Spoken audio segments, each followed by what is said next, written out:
But there are aspects in a study, there may be aspects in a study that nobody expects, and we wanted to briefly share with you what those unexpected things might be. So this is a first example. It is about hemoglobin from a larger study. And what you see here on the left-hand side, you have this rather tall bar with a range of about 5 to 15, so with something around 10 in the middle, and the overall count of samples is about 2,500, 2,600 or so, around that size. And then when you look at the x-axis, there is nothing for quite some time, and then you see values popping up around 75, 85, and up to 145.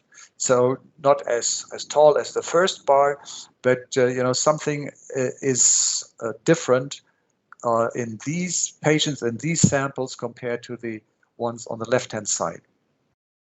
Now this is a rather simple example because on the left-hand side we have hemoglobin as gram per deciliter, and on the right-hand side the numbers are hemoglobin in gram per liters. So the conversion of these data is the first step that one should do in order to bring those data from the right-hand side into the distribution on the left-hand side.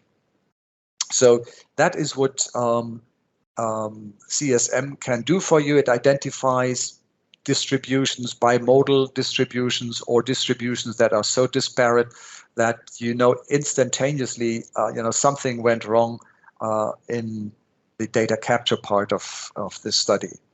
This is not a big deal, but on the other hand, the problem really is that you cannot detect any potential issues in this rather tall bar on the left-hand side, because it looks like just a bar, but it's not really a distribution. But there may be hidden problems in this distribution that we just do not see. So we need to convert the data on the right-hand side into the data of the left-hand side.